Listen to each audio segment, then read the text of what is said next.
I don't know about racism, but I think there is something else going on. How's everybody doing? My name is Anthony Brian Logan, and today we got to talk about a very interesting video of a group of women inside of a Tarjay in parts unknown. It could be in LA, but we'll talk about that a little bit later. They're in parts unknown recording a music video. Now, the main artist, Baby Storm, uploaded a video to her Twitter, YouTube, probably other places with the caption, "Racist Target employee calls the police on us for dancing." You see, they're recording the music video. It's a lot of them, probably about 10, 15, 20. They're in the aisle doing their Michael Jackson Thriller type stuff.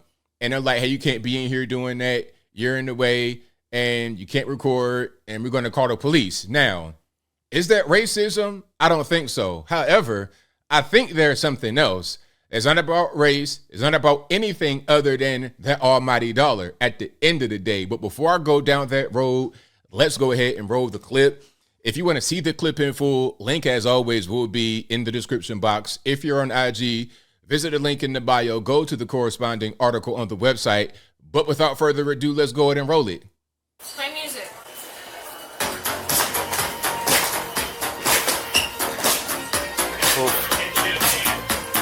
So there's your man right there. This is one of the Target employees in plain clothes. He's a guy, or at least one of the guys said he's going to call the police on the girls. Now, he is being accused of racism. Now, I'm not quite sure what the new definition of racism is, because a lot of the wokesters will say it's all about white versus black. Clearly, that's something what's going on right here. Okay, this guy appears to be some kind of Cuban, Puerto Rican, Mexican, some kind of Hispanic, obviously. Okay, not a traditional white male by any stretch. And though the girls and the one Andre the Giant looking fellow behind him appear to be black and other races, okay, is that a white person right there? I can't tell what's going on. But the racism element already is shaky. But again, there's more to the story. Let's keep on going.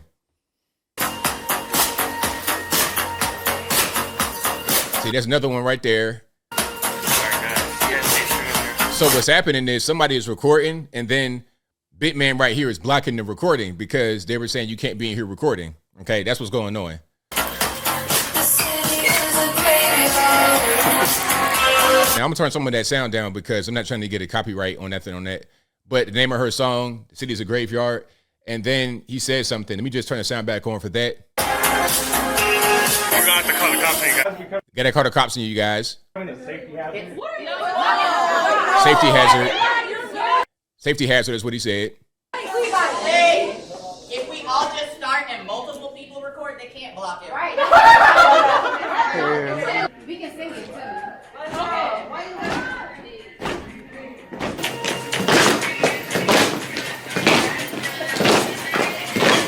It's a graveyard. Can you move your beat? Don't worry about it. Now, look, I'm going to tell you this, just from a personal experience. I've been in these kind of situations where people are doing TikToks. I mean, everywhere you go, people are doing this. Not necessarily on the big scale with all the background dancers and everything else. Not quite like this, but you could be walking somewhere and you have to go one direction, like in a little walkway, a narrow walkway, and it'd be three people in the horizontal line blocking it, doing some kind of elaborate dance. Now, I'll give you your space for about 2 to 3 seconds, okay? But after a certain while, y'all doing I'm like, all right, look, I got to get past you, pardon me. Okay, I don't care too much about your production. You in the way. I'm trying to get from point A to point B, and I can't go around you.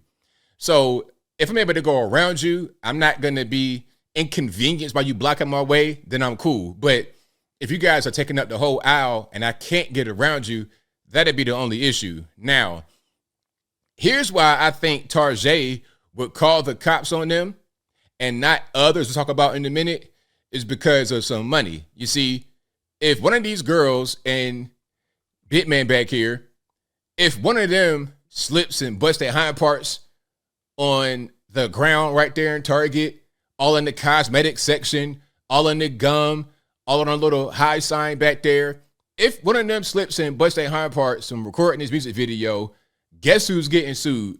Tarjay. And guess who's going to pay a big bag of money, Tarjay? So the guards are probably instructed to say, okay, you can't be in here doing this because you guys are financial liability. It's not even about y'all blocking. It's not even about y'all not getting a permit to record in here. It's not about that. It's about this is a financial liability. Now, that's that video right there. I will link to it in the box. Okay, you get the idea of what's going on. Now, here's something else. That, I presume, was in L.A. I presume, I could be wrong. The girl, what's her name? Baby Storm. She lists her residence as L.A. She's a recording artist, so she's probably in L.A.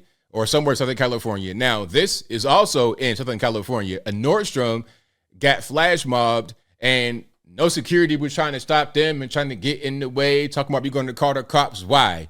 Again, same reason, money. We'll talk more about that in a moment. Let's go ahead and roll this. Out of Canoga Park tonight after a flash mob of thieves smashed display cases and stole thousands of dollars in merchandise from Nordstrom's. And of course, all of it was caught on camera. KTLA's Jennifer McGraw live at the Westfield Mall in Canoga Park with the details on that. Jen? Sandy and Rick, this was a Saturday afternoon. The mall was packed, tons of employees, obviously, and shoppers in the store. And that's when I'm told by police that more than 30 people rushed into the store and started ripping apart displays. And of course, he was caught on camera. Another flash mob robbery, this one erupting at the Nordstrom department store as more than a dozen people, masked and hooded, were seen stealing high-end handbags. Some even dragging purses chained to the display case nearly out the door. Shoppers stood stunned as each and every one of these thieves got away, and with thousands of dollars in merchandise. Police say the security was overwhelmed after being hit with a chemical spray. People equally as shocked by the video. Now, to be fair, these guys are flash mobbing and they coming in there with full force. There's a bunch of them, and they had bear spray, the chemical spray. They had bear spray, allegedly. However, we've seen plenty of videos from California where it'd be one person going and just taking things from the shelf in a 7-Eleven, a Walgreens, a CVS, and just walking away with no kind of no kind of friction, no nothing. It's just like, hey, you go ahead and take whatever you want. It's fine. Why did they do this? Because the liability from you trying to get in the way and trying to prosecute and trying to go to court and spending money and lawyers, all this and that, the money you spend, the time you spend, and the risk you take is not worth the potential reward, which is no prosecution. All right? That's just what it is. And then same thing with the Tarjay. You could just let them girls record a little video. The Tarjay appeared to be pretty empty, but it's not even about that. It's about if one of them falls and busts their head open, now we got a lawsuit. So that's the problem. It's not about law and order. As I close, I'm going to just leave these in the box. But as I close, I'm going to say this. It's not about law and order. It's not about doing what's right. It's not about race. It's not about any of that. It's about, hey, man, look, what makes the most sense for us to do from a financial point of view, okay? We're Tarjay. We are 7-Eleven, Walgreens, CVS, Walmart, whatever. We are a department store, retail store, convenience store, and we have a very slim profit margin. I think I read Walmart, Target have like a 3.5 to 4% profit margin in the good store. That's considered a good store. There are some stores that may do below zero or close to zero in some quote unquote challenged communities, but that's a different story. I digress. The point is 3.54% is a good store. Okay, or at least a decent store. So you got to figure out ways to reduce your liability, to reduce your costs. And the big cost is going to be a lawsuit. How much are people getting paid? I saw somewhere where a little girl and her family sued McDonald's for her getting burnt by a chicken nugget. I mean, that's why you have wet floor signs in the store, because if somebody falls on the wet floor and there was no wet floor sign, they can say, oh, well, they didn't warn me. Now I'm going to cash out. That's what happens. So it's not about law. It's not about what's right. It's not about morality. It's about what makes the most sense for us financially. Okay. If we prosecute or try to get this guy prosecuted, is he even going to go to jail? Why spend all this money and resources and time and attention on this guy to get him prosecuted when he won't even go to jail. He'll come right back and do the exact same thing over again. You're looking at a cost benefit reward loss analysis. Very simple, but I think I'll leave that right there for now. And what say you? How do you feel about what's going on here with the stories from Target, with the young lady and her friends doing the music video, and also the Nordstroms out there also in California getting looted with little to no resistance? But again, they had bear spray, but still, we've seen videos of people just walking into a store, taking stuff, and no resistance.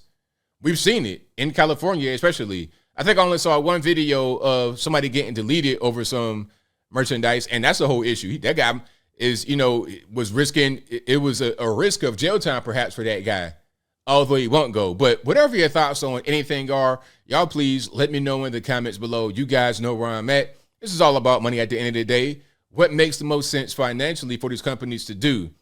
That is what they're going to go with. They're not worried about morality and legality.